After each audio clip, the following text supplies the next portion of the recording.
जय श्री गणेश। नमस्कार। मैं आचार्य संजय द्विवेदी। मेरे समस्त प्रबुद्ध दर्शकों का मेरे चैनल पे हार्दिक स्वागत है। प्रिय दर्शकों, आज मैं नवग्रहों में राजा सूर्यदेव के राशि परिवर्तन प्रभाव को लेकर आपके सम्मुख उपस्थित हूं। सूर्यदेव 13 फरवरी को अपनी राशि का परिवर्तन करने जा रहे हैं तथा वर्तमान मकर राशि को छोड़कर शनिदेव की ही मूल त्रिकोण राशि कुंभ राशि में प्रवेश करने वाले। क्योंकि शनि की राशि में सूर्यदेव बलवान नहीं होते हैं परंतु राजा हैं, और जब कहीं पर अन्य ग्रहों का सहयोग मिल जाता है तो निश्चित रूप से कुछ विशिष्ट प्रभाव अवश्य ही प्राप्त होता है। सूर्यदेव का जो परिवर्तन हो रहा है वो 13 फरवरी को कुंभ राशि में होगा, जहां पर पहले से ही बुध शुक्र गोचर कर रहे होंगे। बुध के साथ सूर्य का महाबलवान बुधादित्य योग बनेगा।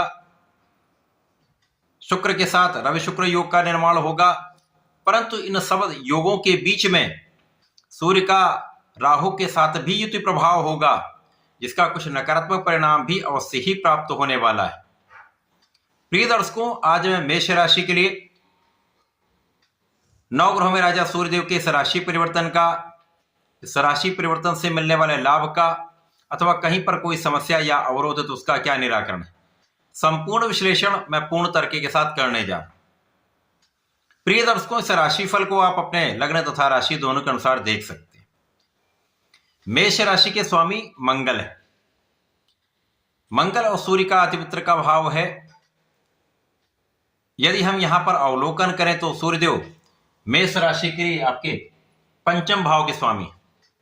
अब पंचम भाव जो कि ज्ञान का भाव है, शिक्षा का भाव है, प्रज्ञा का भाव है, विवेक का भाव है, संतान का तथा प्रेम का भाव है। पंचम के स्वामी का गोचर अति विशिष्ट भाव एकादश भाव में आरंभ हो रहा है। अब यहां पर परिणामों में विविधता आ जाती है, क्योंकि ग्रह का गोचर किस स्थान पर हो रहा है यह अत्यंत महत्वपूर्ण है। अब सूर्यदेव राजा है और एकादश भाव में जा रहे हैं, और कुंडली का एकादश भाव जो लाभ का भाव कहलाता है, इनकम का हाउस कहलाता है, यहां पर समस्त ग्रह अच्छा प्रभाव देते हैं, चाहे वो क्रूर ग्रह ही क्यों ना, चाहे वो राहु ही क्यों ना। तो यहां पर निश्चित रूप से राहु का भी एक अच्छा परिणाम प्राप्त हो रहा है, और यहां पर बुध शुक्र और सूर्य का महायोग बन जाएगा। प्रिय दर्शकों, इस राशि परिवर्तन से कुछ बड़े परिणामों की प्राप्ति भी होगी। इस गोचर काल में मंगल जो कि इस राशि के स्वामी है, उनका भी गोचर एकादश भाव में होने वाला है, जिसके कारण लग्नेश का सूर्य के साथ भी योग बनेगा। तो कुछ बड़े ही विशिष्ट परिणाम प्राप्त होंगे। अब यहां पर यदि हम अवलोकन करें तो राहु का गोचर यहां से एकादश भाव में हो चुका है, क्योंकि राहु वक्रीगत से भ्रमण करते हैं और अन्य ग्रह आगे बढ़ते हैं। तो जब राहु और सूर्य के अंशों के बीच का अंतर कम हो जाएगा तो यहां पर ग्रहण दोष का प्रभाव भी प्राप्त होगा। तो सूर्य का जो कारक भाव है और सूर्य का जो कारकत्व है उसमें निर्बलता अवश्य आएगी, परंतु सूर्यदेव महाबलवान ग्रह हैं, लंबी अवधि तक यहां पर ग्रहण का प्रभाव नहीं प्राप्त होता है। इस समय में मेष राशि के लिए सूर्य का परिवर्तन अत्यंत विशेष है। यहां सूर्यदेव निश्चित रूप से इस गोचर काल में आपकी इच्छाओं की पूर्ति करने वाले हैं। इस समय आपके ज्ञान को ये प्रबल करने वाले हैं, क्योंकि ज्योतिष का विशेष नियम है, जब भी कोई ग्रह अपने भाव को, अपनी राशि को देखता है तो उसके प्रभाव को कई सौ गुना प्रबल कर देता है। अब एकादश भाव अत्यंत विशिष्ट भाव में होकर इनकी सीधी दृष्टि का प्रभाव अपनी राशि पर होगा, अपने भाव पर होगा, जिसके कारण ये भाव कई सौ गुना प्रबल होने वाला है। तो इस गोचर काल में जो 13 फरवरी से आरंभ होकर एक माह के लिए चलने वाला है, इस समय में आपका ज्ञान बहुत अच्छा रहने वाला है। शिक्षा में आपको संपूर्ण सफलता मिलेगी। इस समय आपका आत्मबल भी बहुत अच्छा रहेगा। इस समय आपका बुद्धि बल भी अच्छा रहेगा। इस समय आपका विवेक भी जागृत रहेगा। आप अपने बुद्धि का सही दिशा में उपयोग भी करने वाले, और यदि आप ऐसा करते हैं तो आपके परीक्षा का परिणाम बहुत अच्छा आएगा। तो जो जातक इस समय में इस गोचर काल में जो 13 फरवरी से आरंभ होकर 1 माह के लिए गोचर काल है, इस बीच में जो भी आपकी परीक्षाएं पड़ेंगी उसमें आपको सफलता अवश्य मिलेगी। बीच में लगभग 1 सप्ताह का जो समय आएगा, जब सूर्य राहु के अत्यधिक निकट होंगे तो ग्रहण का प्रभाव पड़ेगा। अब इस ग्रहण का क्या प्रभाव मिल सकता है?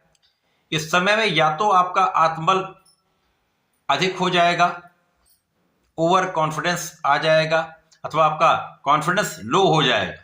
राहु इस प्रकार का परिणाम देते हैं, या तो अत्यधिक तीव्रता आ जाएगी या तीव्रता में बहुत कमी आ जाएगी, जिसके कारण क्या होता है, आप परीक्षा देने जा रहे हैं, आपको लगता है मुझे तो सब आता है। जब आपको लगेगा मुझे सब आता है तो वहां पर समस्या आएगी। और यदि आप परीक्षा देने जा रहे हैं, आपका जो कॉन्फिडेंस है वो लो हो गया, तो लगता है मुझे तो कुछ आता ही नहीं, जिसके कारण भी समस्या आती है। तो जिन जातकों की कुंडली में ग्रहण दोष बना हुआ है उनमें ही अधिक समस्या आएगी। बाकी अन्य जातकों की कुंडली में बहुत बड़ी समस्या आने वाली नहीं, उनके गोचर में बहुत बड़े परिणाम में वेरिएशन नहीं होगा। निश्चित रूप से कुछ नकारात्मकता अवश्य आएगी, कुछ समय के लिए कहीं ना कहीं आत्मबल में निर्बलता अवश्य आएगी, अथवा मन का भ्रम अवश्य होगा, आप अपने मार्ग से कुछ डिविएट हो जाते हैं, ऐसी स्थिति बन सकती। परंतु यदि इस समय में आप अपने बुद्धि बल का, अपने ज्ञान का सही उपयोग करते हैं, क्योंकि इस समय सबसे महत्वपूर्ण है गुरुदेव बृहस्पति की दृष्टि का प्रभाव। अब गुरुदेव बृहस्पति जिस भाव पर अपनी दृष्टि का प्रभाव डालते हैं उसको विस्तार दे देते हैं, और नैसर्गिक रूप से ज्ञान शिक्षा के कारक गुरुदेव बृहस्पति हैं। वो तृतीय भाव में गोचर कर रहे हैं, जिनकी दृष्टि का प्रभाव एकादश भाव पर होगा, जिससे आपके परिणामों में बहुत समस्या नहीं आने पर। और सूर्य को जब ये बल दे देंगे तो आपका कॉन्फिडेंस कुल मिलाकर अच्छा रहने वाला है। 2-4 दिन समस्या आएगी, वहां आपको एकाग्र रहना है, अपने दिमाग को शांत रखना है, किसी प्रकार के भ्रम में नहीं पड़ना है।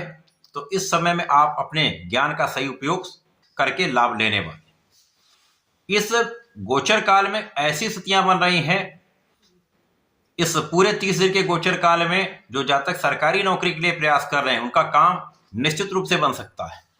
यदि आप पूर्ण मनोयोग से अपने लक्ष्य को केंद्रित करते हुए इस समय में प्रयास करेंगे तो इस समय निश्चित रूप से आपको सफलता मिलेगी। जिस कार्य के लिए कई समय से आप प्रयास कर रहे थे उसमें अचानक ही प्रगति हो जाएगी। इस समय में लोगों को नौकरी प्राप्त हो जाती है, अचानक ही कार्यक्षेत्र में विस्तार हो जाता है, लाभ की मात्रा में चमत्कारिक रूप से वृद्धि हो जाती है। तो इस समय में आपकी इनकम में चमत्कारिक वृद्धि निश्चित है, शिक्षा में सफलता निश्चित है। कुछ सावधानियां तो आपको अवश्य ही रखनी होंगी। इस समय में सरकारी क्षेत्र से, सरकार से संबंधित होकर, प्रशासनिक सेवाओं से, राजनीति से आपके मन के अनुरूप आपको लाभ मिल सकता है। मन के अनुसार आपको पद स्थान का लाभ मिल सकता है। राजनीति में विशेष रूप से ऐसी स्थितियां बनेंगी जब आपका प्रभाव कई सौ गुना बढ़ जाएगा और लोगों के बीच में आपका एक अच्छा प्रभाव प्राप्त होगा। आपकी व्यवहारिकता, आपका व्यक्तित्व अत्यंत विस्तृत रहने वाला, जिसका प्रभाव समस्त लोगों पर पड़ने वाला। इस समय में संतान पक्ष बलवान होगा, संतान से आपको सुख भी मिलेगा, संतान से आपको लाभ भी मिलेगा, लेकिन संतान के कारण आपको कुछ चिंता अवश्य हो सकती है। यहां पर केवल और केवल प्रेम संबंधों के कारण भटकाव होगा, उनसे बचकर रहेंगे तो समस्या नहीं होगी। तो ये सूर्यदेव का राशि परिवर्तन मेष राशि के जातकों के लिए अच्छा है, बहुत अच्छे परिणाम देने वाला है, आपको आगे बढ़ाने वाला है। जो ग्रहण का दोष प्राप्त होगा उस समय के लिए आपको नियमित रूप से भगवान सूर्यदेव को जल देना चाहिए। ओम आदित्याय नमः का 27 बार जप करते हुए जल देंगे तो विशेष लाभ मिलेंगे।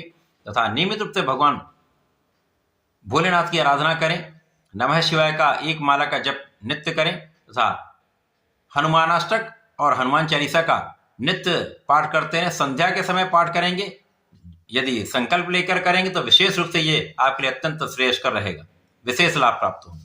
ऐसा करके इसका उपयोग करें। धन्यवाद, नमस्कार।